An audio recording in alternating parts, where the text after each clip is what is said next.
El bosque de Gizi. En un pueblo llamado Gizi circulaba una historia que contaba que los jóvenes que acampaban en aquel bosque amanecían con su mapa pintado de sangre y con letras de pequeños niños. Estos jóvenes siempre acababan volviéndose locos y algo más sucedía. Al cabo de los años esto dejó de pasar, pero ahora unos chavales quieren saber si aquella historia es cierta o simplemente es una leyenda urbana. 3 jóvenes universitarios deciden hacer un trabajo sobre la leyenda. Decididos, toman su cámara y la tienda de campaña para pasar la noche en el bosque y grabar todo lo que ahí sucede. Todo va muy bien, hasta que empieza a anochecer. Cuando todos están en la tienda de campaña, empiezan a oír misteriosos chillidos y carcajadas de pequeños niños. Asustados, salen de la tienda, pero como estaban tan intrigados, sacaron su cámara y empezaron a grabar. Lo único que escucharon fueron aquellas extrañas carcajadas. Al amanecer, decidieron tomar todo y marcharse al campus. Cuando empezaron a caminar para buscar el coche, se dieron cuenta que estaban totalmente perdidos. Preocupados, sacaron el mapa. ¿Cuál fue su sorpresa al ver que este estaba totalmente pintado con sangre y con letras de niños pequeños? La pregunta era, ¿quién pintó ese mapa aquella noche? Empezaron a sentir mucho miedo, porque no querían volver a pasar la noche en el bosque. Pero ellos no sabían que de esa manera empezaba la misteriosa leyenda del pueblo de Gizi. Poco a poco iban pasando el día y el pánico a que anocheciera no les dejaba pensar en nada. Sin quererlo, llegó la noche y tuvieron que volver a acampar, teniendo la esperanza de que pronto amaneciera. Esa noche volvieron a escuchar aquellos misteriosos ruidos.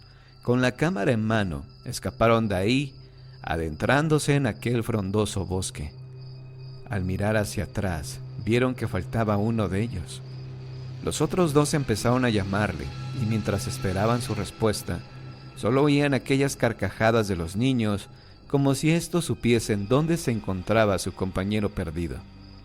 A la mañana siguiente, los 2 chicos que estaban totalmente locos por ese miedo que se había creado en el bosque, empezaron a sospechar mutuamente, pensando que el otro era el asesino y culpable de la desaparición de su amigo. Intentaron buscar una salida, pero lo único que encontraron fue una casa donde poder pasar la noche más tranquila, o al menos eso pensaban. Esa noche se adentraron en la casa en busca de refugio y empezaron a buscar alimentos, ya que llevaban 2 días sin probar bocado.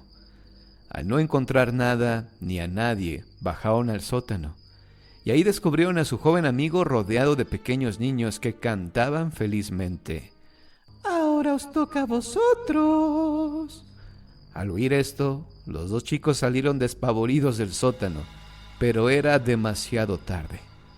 A los pocos días, las familias de los jóvenes encontraron una cinta de video donde se mostraba la espantosa muerte de sus 3 hijos, y todos se preguntaban, ¿quién fue el que grabó aquella masacre?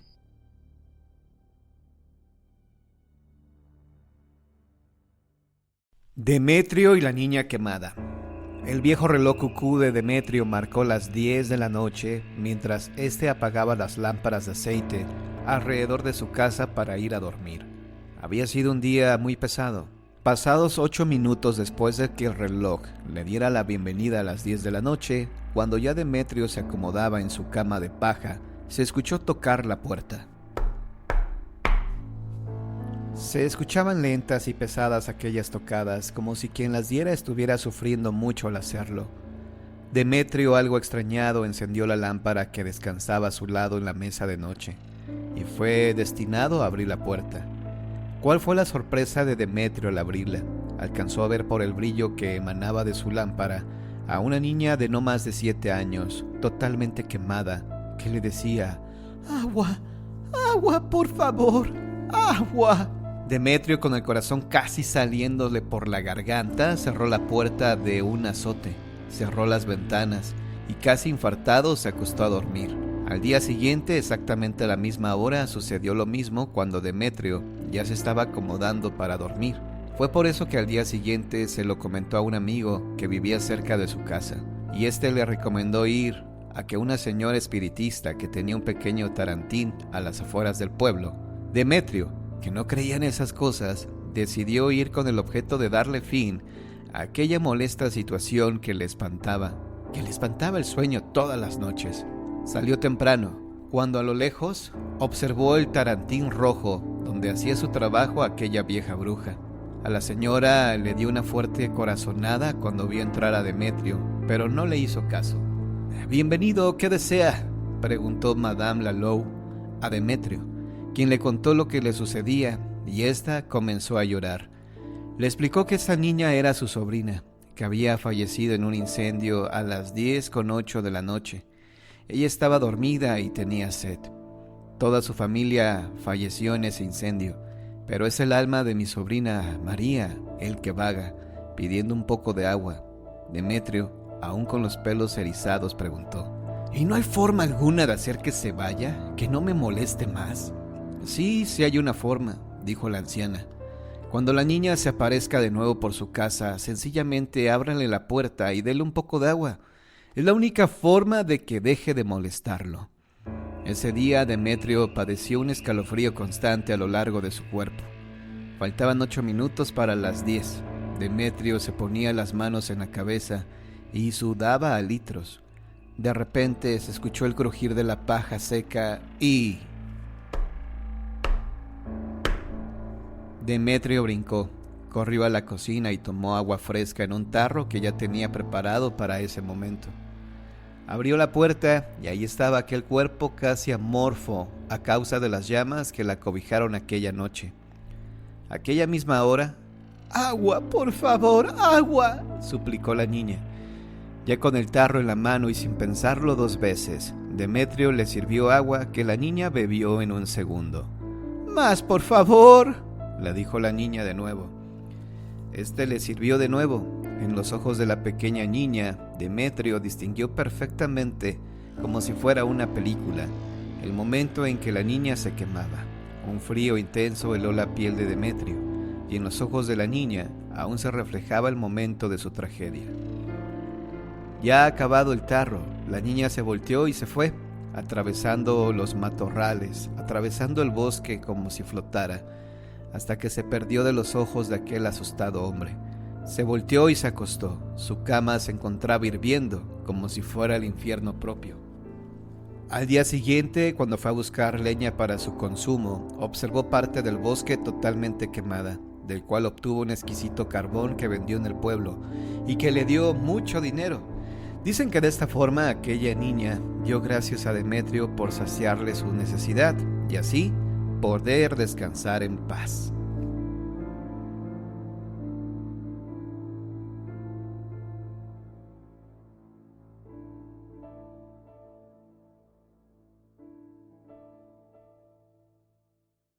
El último adiós.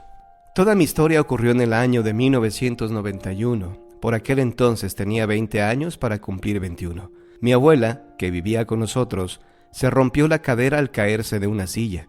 Tenía 91 años, por lo que los médicos dijeron que no se le podía operar, y quedó recluida a pasar lo que le quedaba de vida en la cama. Fue un mes nada más, pero fue horrible ver cómo se iba debilitando hasta que dejó de comer. En una de las conversaciones que tuvimos, cuando aún hablaba, me dijo que se estaba muriendo, a lo que yo contesté: «Aún te queda mucho tiempo por estar con nosotros y además tienes que estar en mi cumpleaños». «Dios te oiga», me contestó. A primeros de marzo estaba en mi habitación con mi sobrina cuando me vino a la cabeza el pensamiento de que mi abuela se estaba muriendo. No hice caso, creí que era una tontería. En ese momento entró un amigo a ver a mi abuela y empezó a llamarnos diciendo que estaba agonizando. Si no llega a ser por él, ni siquiera habríamos estado en el momento de su partida. Esa noche no pude dormir, la puerta de la habitación estaba abierta, y de pronto vi que venía mi abuela por el pasillo. Empecé a gritar como una loca. Mi padre se levantó enseguida y encendió las luces. Me agarraba diciendo que no pasaba nada, pero yo veía a mi abuela a su lado, la cual se acercó a mí y me dijo: «Tranquila, hija, que no te voy a hacer nada, solamente vengo a despedirme». Me dio un beso y se marchó otra vez por el pasillo. Aunque no volví a verla, por toda la casa seguí notando su presencia y oyendo los lamentos de cuando estaba enferma hasta el día de mi cumpleaños. Ese día fue el último en que la sentí. Cuando me ocurrió todo esto, casi caigo en una depresión, pues tenía sentimientos contradictorios, ya que quería mucho a mi abuela. Sin embargo, la rechacé cuando vino a despedirse de mí y sentía pánico cada vez que notaba su presencia u oía su voz. Logré superarlo gracias a una compañera del trabajo que conoce todos estos fenómenos y que me hizo comprender que mi abuela entendía el terror que yo sentía con su fantasma. El consuelo de los muertos.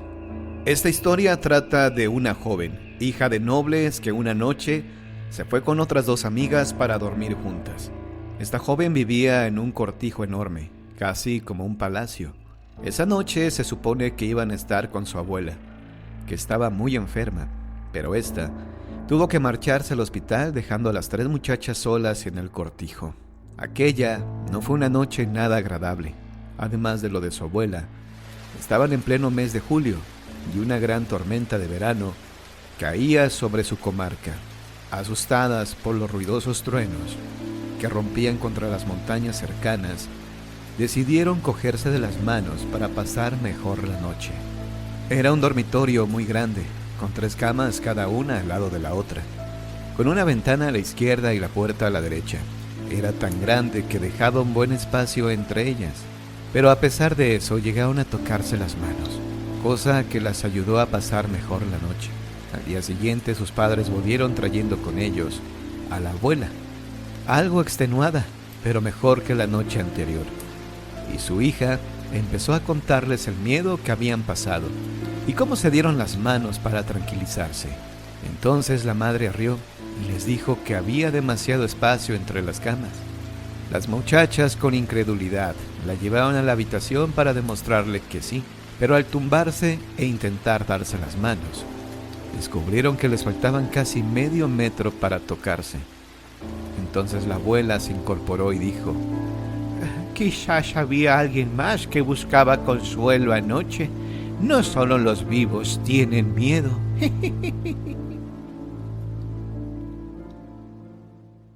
Elena, la que bailaba con los muertos. Esta leyenda no tiene nada que ver con el Santo Oficio. Es una que cuentan los abuelos cerca del Cerro de la Silla, en Monterrey. Pocas personas la saben, pero ha llegado a mis oídos por la anciana vecina de un amigo que tuve a bien conocer hace ya muchos años. Cuenta la leyenda que Elena era una mujer de una hermosura sin par. Todos los hombres del pueblo aspiraban a casarse con ella, pero la joven parecía no sentir especial predilección por ninguno de sus enamorados. De hecho, lo único que ella deseaba era dedicarse a la vida religiosa, pero debía esperar a que sus padres juntaran cierta cantidad de dinero para que ella pudiera ingresar en un convento de la capital.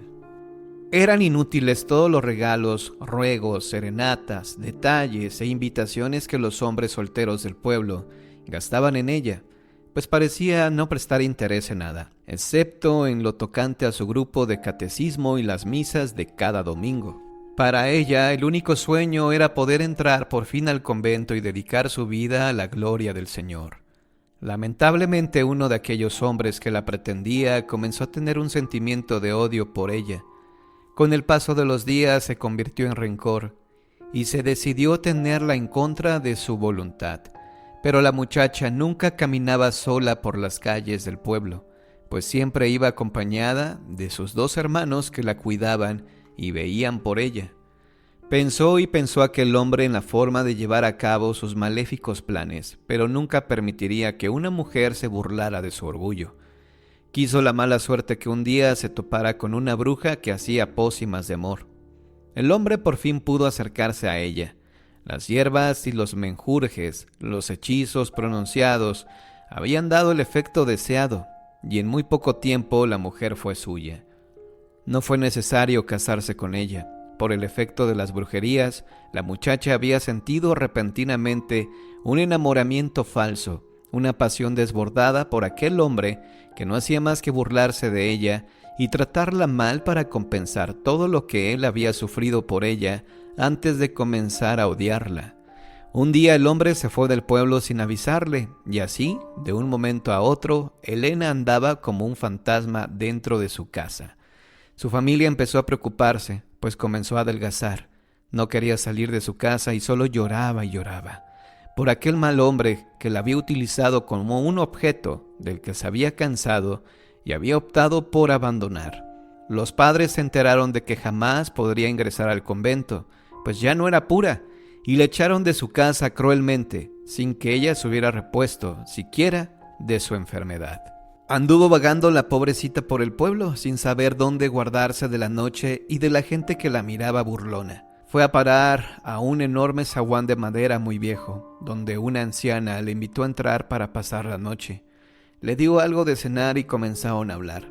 De repente la anciana, sorprendida, le dijo que ella había sido contratada por aquel hombre para enamorarla. Elena no entendía nada. Lejos había estado de imaginar que se encontraba en la casa de la misma bruja que había lanzado el hechizo que la había hecho tan infeliz. Se quedó a vivir con ella y con el pasar del tiempo le aprendió el oficio. Casi nunca salía de la casa por temor a que la vieran sus conocidos.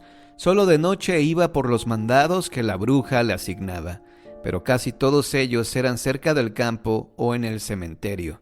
Ahí fue donde Elena aprendió a desenterrar los restos humanos y a sacar provecho de los mejores huesos. Incluso mientras más fresco fuera el cuerpo, mayor poder tendría para las pócimas y hechizos. Aunque al principio era bastante desagradable quitarle la carne muerta y apestosa de los cuerpos, con el tiempo se hizo una experta y sacó todo el provecho posible. Si alguien hubiera pasado por el cementerio a esas horas de la madrugada y hubiera visto a Elena trabajando, la habría encontrado cubierta de sangre, con la mirada un poco perdida, bailando entre los difuntos.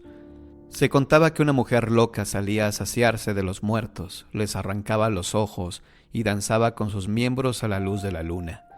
Esta historia llegó a todo el pueblo, pero solo alguno que otro valiente se atrevía a espiar de lejos al monstruo que hacía tales aberraciones, protegida por la oscuridad de la noche. La mente de Elena enloqueció. La historia se guardó por mucho tiempo, hasta que aquella anciana de mirada extraña me la contó.